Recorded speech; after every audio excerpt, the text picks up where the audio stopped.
19h sur la télévision Futur Média. Bonsoir à toutes et à tous. Bienvenue à cette principale édition. Les titres, c'est tout de suite.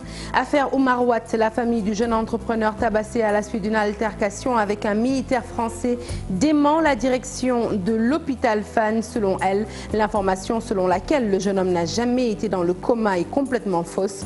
Face à la presse, proches et avocats ont donné leur version des faits. Internes et anciens internes des hôpitaux externalisent leur combat. Frustrés par la non-effectivité des engagements pris par l'État, ils menacent de bloquer le système en décrétant une grève totale de 72 heures.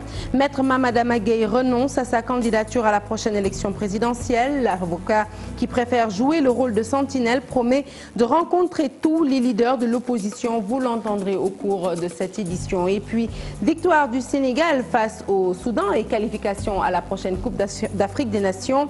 Réaction du coach Aliou Cissé, mais aussi du président de la Fédération sénégalaise de football, Maître Augustin Senghor. Vous les entendrez dans la page des sports. Voilà pour les titres. Le développement, c'est tout de suite.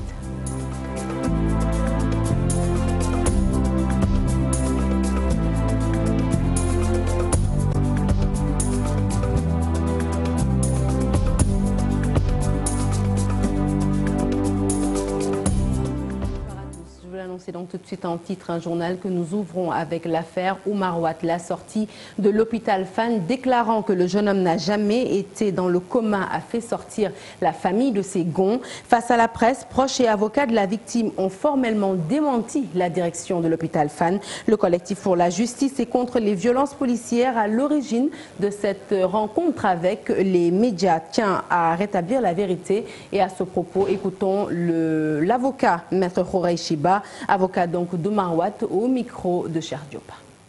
C'est particulièrement grave, et surtout quand ça ne vient pas d'un médecin traitant, mais du directeur administratif de l'hôpital. Mais en tout état de cause, il a dit des choses extrêmement graves qui peuvent légitimement pousser la famille à rester en justice parce qu'il a violé consciemment le secret professionnel, le secret médical, et il a mis sur la rue publique des éléments touchant à la dignité d'un malade au plus haut niveau. Dans un même temps, le chef de service, le médecin traitant nous disent que ce malade a besoin de soins réhabilitationnels qui ne sont pas offerts ici au Sénégal et donc ils ouvrent la porte à l'évacuation, que l'ambassade de France et ses services se déplacent jusqu'au chevet du malade pour accélérer le processus de l'évacuation et qu'ils tombent sur une dame, un jeune chef de service qui vous dit non, ce n'est pas la peine de l'évacuer, c'est un Sénégalais. Tous les jours, les Sénégalais sont agressés par d'autres Sénégalais et ils sont soignés dans notre unité. Lui, ce n'est pas parce qu'il a été agressé par des Français que vous devez l'évacuer. Ne l'évacuez pas. Je parle sous la foi de mon serment et de mon expertise de médecin traitant. Il ne faut pas l'évacuer. Mais ça, c'est même pas de la méchanceté. C'est horrible. C'est d'une inhumanité sans pareil. Grogne des internes et anciens internes des hôpitaux de Dakar, ils exigent l'effectivité des engagements pris par l'État le mois dernier. Et si rien n'est fait pour la mise en œuvre immédiate de leurs revendications, eh bien, ils menacent de bloquer le système en décrétant une grève de 72 heures. Fatoumata Touré était présente à leur conférence de presse compte rendu. 72 heures de grève, les internes et anciens internes des hôpitaux de Dakar sont bien décidés à se faire entendre. Regroupés autour d'une association, ces travailleurs veulent l'application effective de leur feuille de route. Dernièrement, on était allé au ministère à la fin des échéances pour s'enquérir de la situation. À notre grande surprise, on s'est rendu compte qu'il n'y a pas eu d'avancement, il n'y a pas eu d'activité prévue sur la feuille de route qui a été tenue. Donc, ce qui a causé quand même une désolation, une frustration de la part des internes.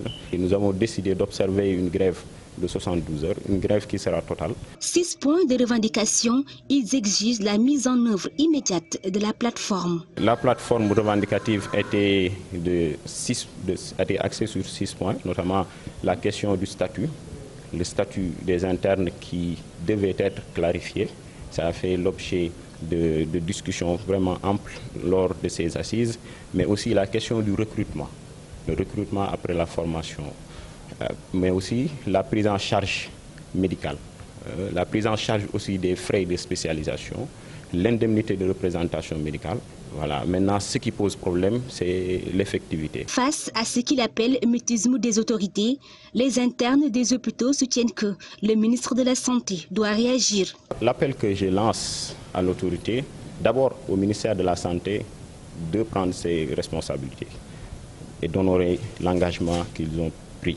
Parce que la feuille de route, ce n'est pas nous qui l'avons confectionnée, c'est le ministère de la Santé qui a décliné sa feuille de route et avec des dates qu'eux-mêmes ils ont proposées. Ça supposait qu'ils étaient en mesure de respecter ces délais. Pour de meilleures conditions de travail, les internes des hôpitaux comptent continuer le combat jusqu'à satisfaction de leurs revendications. Allez, direction le sud, Diaoubé plus précisément. Sur place, les habitants réclament une infrastructure sanitaire à plus grande capacité d'accueil. En effet, le seul poste de santé existant dans la zone est devenu trop petit pour prendre en charge les patients et la situation risque d'être plus complexe. Diaoubé étant une ville carrefour qui doit sa renommée à son marché très fréquenté. Abdoulaye Diallo. La commune de Diaoubé-Kabendou reçoit chaque semaine des milliers d'individus venus des 14 régions du Sénégal et des pays de la sous-région à cause de son marché hebdomadaire. L'accès des populations aux soins de santé y est devenu préoccupant. Le côté population, le dernier recensement nous a donné un nombre sensible égal à 30 000 âmes. Or que Diaoubé est connu par son grand loumo ou marché hebdomadaire qui facilement, du lundi au jeudi, fait regrouper 10 à 19 000 personnes qui proviennent des 14 régions du Sénégal et 7 pays de la sous-région. Comme deuxième raison, la position géographique de Diaoubé. Diaoubé est entre 3 pays, à savoir la Gambie, la Guinée-Conakry et la Guinée-Bissau. Avec un simple vélo, quelqu'un peut quitter la Gambie avec un simple vélo, donc comme la Guinée-Bissau, comme la Guinée-Conakry, pour atterrir à Diaoubé. Donc ceci a une lourde conséquence sur notre ambulance, qui généralement chaque 2 heures ou 3 heures de temps est entre Diaoubé et Kolda. D'où le cri de cœur des habitants de Diaoubé qui réclament un centre de santé. Et vous convenez avec moi que Diaoubé mérite un centre de santé pour plusieurs raisons. Bon, d'après nos sources d'information, depuis 2015, des études ont été faites pour que Diaoubé ait un centre de santé. Mais on ne sait pas exactement où se trouve le blocage. Donc nous demandons à l'État du Sénégal, particulièrement au président de la République Macky Sall, qu'on nous octroie un centre de santé. Car c'est vrai que les frontières sont bien surveillées, mais des cas peuvent échapper. Il suffit qu'un jour de mardi ou mercredi, qu'un cas d'épidémie se manifeste à Diaoubé pour que tout le Sénégal soit touché. Que Dieu nous en garde. Le centre hospitalier le plus proche de la commune de Diaoubé est à environ 90 km. Les malades que le poste de santé y évacue rencontrent d'énormes difficultés avant d'y arriver. Parlons à présent des inquiétudes de la Société des eaux face aux lenteurs constatées dans le renouvellement du contrat d'affermage. Cela fait maintenant 5 mois que la SDE attend d'être fixée sur son sort après avoir répondu à un appel d'offres de l'État. Un silence des autorités qui aujourd'hui porte un sérieux coup au fonctionnement de l'entreprise selon ses responsables, des responsables qui exigent aujourd'hui une réponse urgente de l'État. Compte rendu signé Lissa Prera. Dans sa déclaration, le conseil d'administration de la SDE qualifie d'anormale et d'inédite la longueur dans l'attente de l'adjudication provisoire, cela 5 mois après que les offres ont été faites. Ont été ouvertes le 1er juin 2018. Il est à noter que l'autorité en charge du dossier avait publiquement révélé que la Sénégalaise des eaux avait proposé l'offre financière ayant le meilleur prix. Depuis lors, près de 5 mois se sont écoulés sans que l'adjudication provisoire n'ait été prononcée. Cette attente anormale et inédite en matière d'appel d'offres a des conséquences négatives sur le fonctionnement de la Sénégalaise des eaux et la visibilité du sous-secteur de l'hydraulique urbaine. Une situation qui, selon le conseil d'administration, impacte la marche de l'entreprise et alimente des interrogations. Cette déclaration est uniquement destinée à attirer l'attention sur la nécessité de prendre d'urgence les décisions appropriées dans le strict respect des termes du dossier d'appel d'offres. Un processus dont la longueur est inhabituelle ne peut qu'alimenter des suspicions et supputations dommageables à la stabilité et au développement d'un sous-secteur dont le modèle est une référence grâce à ses remarquables performances. Pour rappel, en 2018, 3 offres, dont celle de la SDE, ont été retenues conformément au dossier d'appel d'offres. Toujours, le conseil d'administration de la SDE estime qu'avec le contrat d'affermage qui expire le 31 janvier 2018, la situation est plus que dommageable pour l'entreprise. La baisse du budget alloué aux aéroports du Sénégal fait réagir les travailleurs. Pas moins de 17 milliards ont été défalqués du budget initial qui passe ainsi de 19 milliards à 2 milliards 500 millions. Un montant bien entendu insuffisant pour ces travailleurs qui fustigeaient déjà la précarité au niveau des différents aéroports du Sénégal et qui craignent aujourd'hui que cette réduction drastique ne vienne aggraver la situation. Nous écoutons Djibril Sarrou, il est le coordonnateur du collectif et il est au micro de Seynou Diop. Que les travailleurs aujourd'hui ont une déception sans pareille depuis le transfert des acteurs d'exploitation de Dakar vers Diass. Nous l'avions dit et redit, cela est dû à un budget dérisoire qui est parti de 19 milliards à une subvention de 2,5 milliards. Vous savez que cela ne peut pas régler grand-chose. Aujourd'hui, nous interpellons une fois encore les plus hautes autorités de ce pays pour qu'ils viennent en rescousse à l'Agence des aéroports du Sénégal parce que nous sommes asphyxiés, parce que nous avons des problèmes énormes tant au plan technique qu'au plan social. Nous ne voudrions pas revenir sur les questions d'ordre sécuritaire et de sécurité parce que nous sommes dans un secteur névralgique. C'est pour cela, une fois encore, que nous interpellons et le président de la République. Allez, actualité politique à présent avec Maître Mame Adama Gueye qui renonce à sa candidature à la prochaine présidentielle. Un choix qu'il explique par la primauté de l'intérêt général qui consiste selon lui à sécuriser le processus électoral. D'ailleurs, pour mener à bien sa mission, l'avocat décide d'aller très prochainement vers les leaders de l'opposition. Maître Mame Adama Gueye a fait face à la presse cet après-midi, compte rendu de sa conférence de presse avec Swadou Ndiaye. Le leader de Sénégal Boubès a judicieusement sursis à sa candidature à la présidentielle, préférant porter le combat pour la sécurisation des élections qui s'annoncent selon Mame Adama Gueye frauduleuses. J'ai décidé de me dévouer totalement à la réussite de cette initiative vitale pour notre démocratie et pour la sauvegarde de la paix sociale. Je suis prêt pour cela à faire le sacrifice de ma candidature à la prochaine présidentielle. Si c'est le moyen de bénéficier de la confiance et de l'appui de toutes les parties prenantes dans cette démarche qui me paraît indispensable pour sauver le processus électoral exposé à un attentat rampant, savamment planifié par le candidat Macky Sall. Un plaidoyer que Sénégal Boubès compte mener dans une vaste campagne de sensibilisation et de rencontre des potentiels candidats de l'opposition. Il nous faudra tous sortir de nos silences tétanisés, à commencer par les candidats à la prochaine présidentielle. Je me fais un devoir d'aller les rencontrer pour discuter des voies et moyens de sécuriser le processus électoral et permettre à nos concitoyens de se choisir leur président de la République dans le cadre d'un scrutin transparent. Maître Mame Adama Gueye a également, au cours de la conférence de presse, décrié et dénoncé ce qu'il considère comme des dérives du régime actuel. Il reste possible en l'état d'invalider toute candidature à cette élection qui ne serait pas du goût des tenants du système en ne laissant que 15 jours aux malheureux candidats. Les libertés publiques sont malmenées.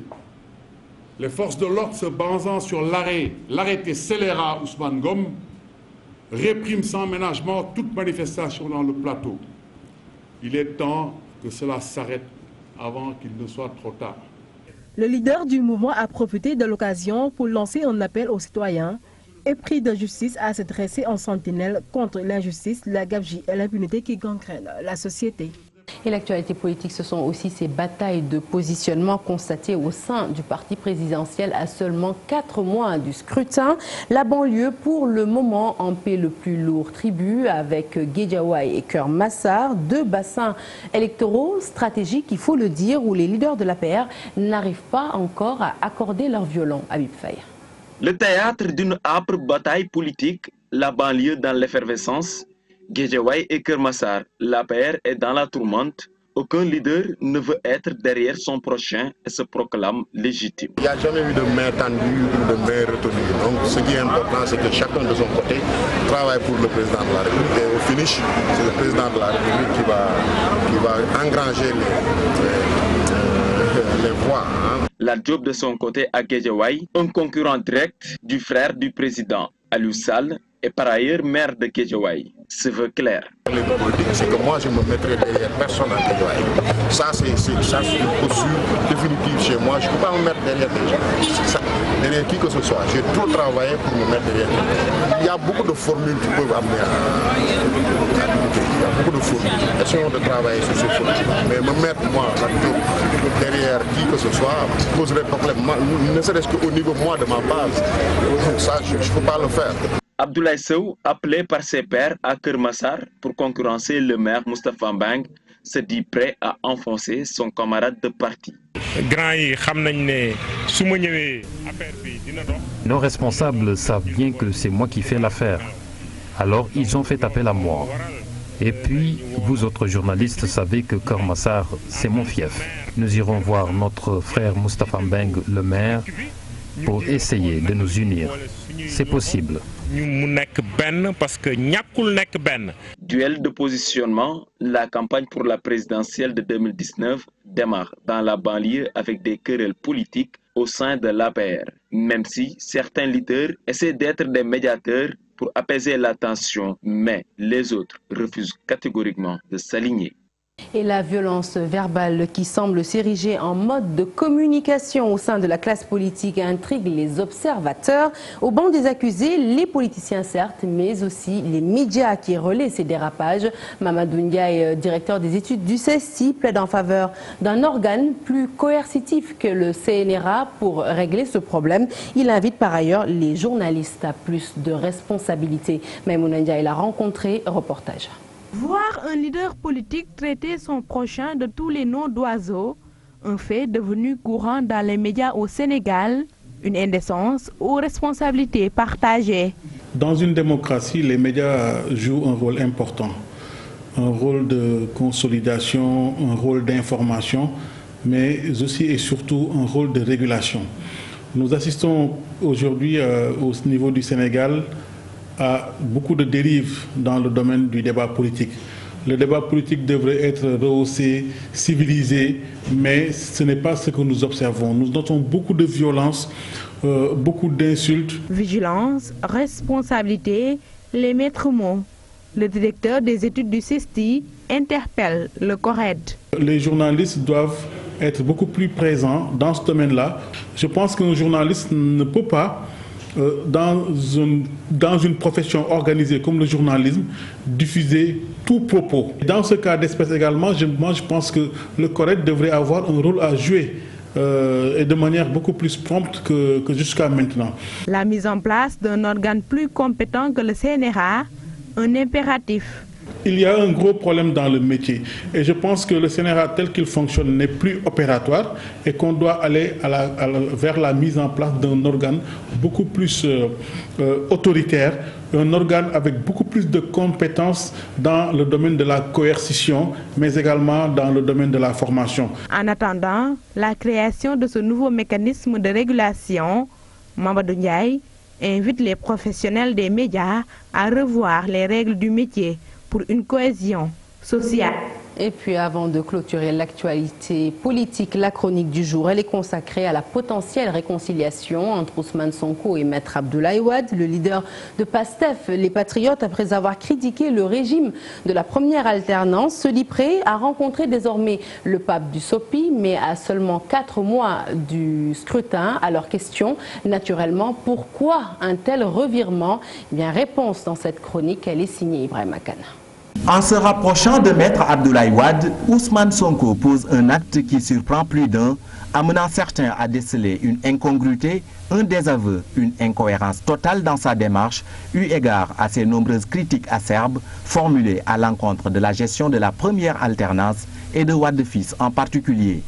N'est-ce pas lui qui déclarait haut et fort qu'il combattait un système, refusant tout contact avec Wade fils, le snobant même au téléphone parce que, dit-il, l'intégrant dans sa ligne de mire. Aujourd'hui, il décide de rencontrer Maître Abdoulaye Wade au Qatar. Coup de théâtre, certes, mais une lecture profonde du scénario peut aider à lever un coin du voile sur ce revirement à 360 degrés du leader de PASTEF. Au vu du contexte, le novice dans l'arène, comme on le surnomme, refuse de se faire écraser. De la supposée descente de Pandore à son domicile à Ziguinchor, en passant par le meurtre de la responsable de son parti à Keur Massar pour des raisons jusque-là non avouées, les sceptiques seront tentés de dire qu'Ousmane Sonko est devenu un adversaire à abattre politiquement. Devant cette prétendue menace, une alliance est plus que nécessaire pour Ousmane Sonko, qui semble avoir compris les limites que peuvent avoir le cheminement solitaire, voire individuel, dans la sphère politique sénégalaise. La question qui se pose est de savoir si Abdoulaye Wade est le meilleur choix pour Ousmane Sonko en vue d'une alliance et à qui profiterait cette union. D'un point de vue purement politique, cette éventuelle reconstitution peserait de tout son poids compte tenu de l'électorat du vieux et de la percée fulgurante de l'ancien inspecteur des impôts et domaines dans la sphère politique qui a fini de rallier bon nombre de citoyens à sa cause. Toutefois, sous les ailes protectrices de Maître Abdoulaye Wade, Ousmane Sonko pourrait-il continuer de nourrir des ambitions présidentielles?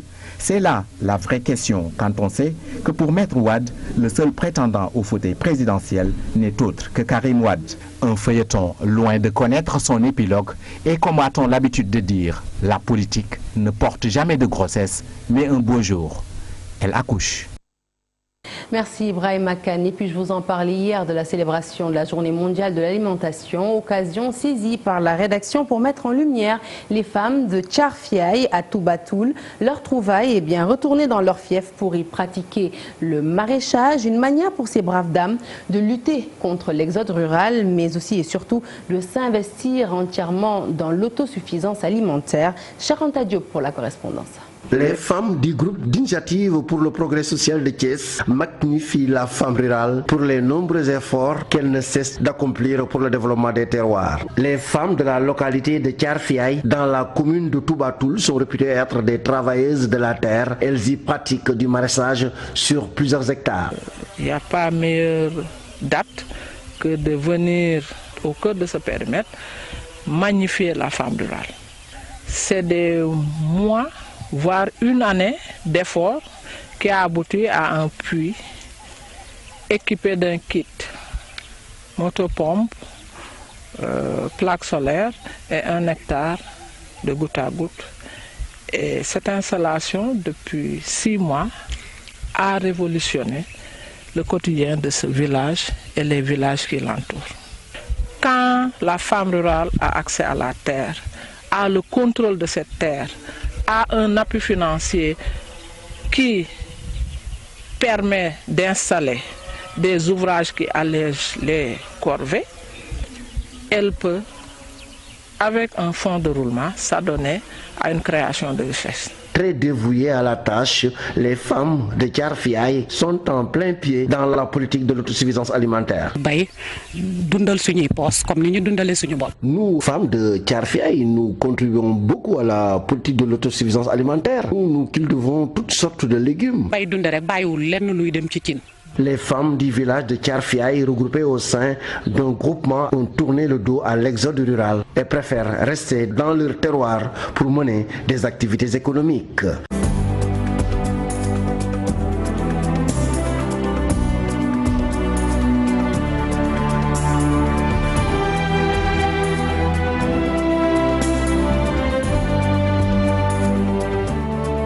La page des sports que nous ouvrons avec cette victoire du Sénégal face au Soudan hier. Les Lions sont allés battre les crocodiles du Nil du Soudan plutôt. Les crocodiles du Nil du Soudan par 1-0. Vous avez suivi le compte-rendu de ce match dans nos précédentes éditions. À présent, la réaction du coach Aliou Cissé, soulagé bien entendu par cette qualification après un match, il faut le dire, difficile. Nous l'écoutons. L'objectif ici, c'était de se qualifier, c'est ce qu'on a très bien fait. Féliciter vraiment nos joueurs. Voilà, je pense que un déplacement difficile, beaucoup de blessés, les conditions du match ont été très compliquées à préparer. Je crois que depuis que je suis à la tête de cette sélection, c'est le match le plus difficile que j'ai eu à préparer. Mais comme on dit, alhamdoulilah, rabbil alamin, on se qualifie. Allez, à présent, la réaction du président de la Fédération sénégalaise de football, Augustin Senghor, qui se dit très soulagé et satisfait. Les difficultés n'ont pas manqué avec une cascade de blessures dans l'équipe, mais à 2 journées de la fin des éliminatoires, le Sénégal a fait l'essentiel selon lui. Nous l'écoutons. On ne peut jamais...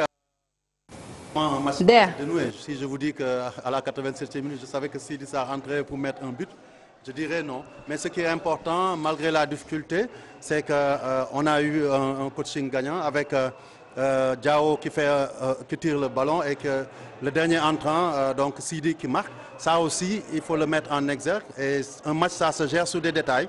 Et je pense que sur le but qu'on a marqué, on devrait en marquer plus souvent. On a des joueurs de grande taille. On occasionne beaucoup de coups francs. Et je pense que ce but montre la voie qu'il faut choisir pour des fois décanter les situations les plus compliquées, comme aujourd'hui au Soudan. Qualification avant terme à l'issue d'un match très disputé. Cheikh Kouyaté, Racine Coly, encore Silissa ont exprimé toute leur satisfaction avec déjà cette qualification à la prochaine Coupe d'Afrique des Nations qui se déroule au Cameroun. Ils ont essayé de nous barrer la route, mais bon, le plus important c'était de ne pas encaisser et de se concentrer parce que c'était le même match contre Cap-Vert il y a 1 an si je ne me trompe pas. Donc on savait bien que tôt ou tard on pouvait marquer ce but qui nous a libérés. Maintenant voilà, on est content. Parce que c'était pas facile aussi avec beaucoup d'absence. Mais bon, comme on s'est dit, on a joué pour eux ce soir. Et voilà, on est vraiment content. On a fait des changements. Ils ont apporté la fraîcheur et on a réussi à marquer ce but. Moi, je suis tellement content d'avoir marqué le but de qualification. Donc, je suis vraiment content. Donc. Je suis vraiment heureux. Voilà, c'est mon deuxième participation en équipe nationale. Et voilà, directement on est qualifié. Donc franchement, je crois que tout le groupe est content. Et puis là, on va bien se préparer pour la CAN. Et puis, une fois n'est pas coutume, nous parlons de triathlon dans cette page des sports et c'est maintenant officiel. Il faut désormais dire Fédération sénégalaise de triathlon. La nouvelle instance dirigeante a été installée à l'issue de l'Assemblée générale tenue ce mercredi. Portée à la tête de la fédération en guise de continuité, Boubacar Gaye décline ses ambitions, dont des performances aux prochains Jeux olympiques de la jeunesse, les JOJ 2022, qui seront abrités par notre capitale Dakar. Reportage Sadibou Diarra. Le triathlon prend du galon au Sénégal. Du comité national de promotion, l'instance dirigeante est passée à une fédération. Je pense que les résultats obtenus ont été des résultats de tout un chacun. C'est collectivement que nous avons pu réaliser ce qu'on a réalisé en 5 ans. Je pense qu'aujourd'hui, c'est un grand jour pour nous et ça nous permet en tout cas de voir l'avenir autrement. La massification de la discipline et une performante participation aux Jeux olympiques de la jeunesse 2022 sont entre autres défis du président Boubacar Gaye et son équipe. Le triathlon reste encore méconnu d'une certaine partie de la population. C'est vrai qu'en 5 ans, beaucoup de choses ont été faites, mais nous avons aussi la mission d'installer cette discipline dans toutes les régions. Aujourd'hui, nous sommes à 6, donc il y a un grand nombre, 8 régions, dans lesquelles il nous faut aller les conquérir. Après le mandat de 4 ans, c'est de réussir à assurer pour notre pays une bonne participation à ces Jeux olympiques-là. Cela veut dire quoi? Cela veut dire que nous devons mettre en place les rudiments, avoir un plan stratégique de développement qui nous permette de détecter tout de suite les jeunes talents qu'il faut encadrer et préparer afin que le jour J, qu'on puisse répondre. Toutefois, à court terme, il y a l'organisation de la Coupe d'Afrique au mois de décembre prochain à réussir. Le 9 décembre, une compétition labellisée Coupe d'Afrique de triathlon. Cela veut dire qu'il y aura des athlètes du continent et même du monde qui le voudront, parce que ça dépend, les gens ils viendront pour chercher des points. Nous avons déjà, avec Mamadou Ndo Diop et Anta Ndiaye, eu des médailles en avril dernier à Rabat, pendant les championnats d'Afrique. Je pense qu'ils doivent confirmer chez nous. En plein essor depuis 5 ans, le triathlon sénégalais ne se fixe pas de limite. Et la nouvelle fédération a 4 années pour donner ses premiers résultats. C'est la fin de ce journal. Ravi de vous l'avoir présenté. Prochain rendez-vous de l'information, le tout en images à 0h, un peu avant. Faram Fatché avec Pape Ngandiaye. Il reçoit ce soir le ministre de la Santé, par ailleurs responsable politique à Yoff, Abdoulaye Diouf Sarr. Excellente suite des programmes sur la TFM. Excellente soirée. À demain.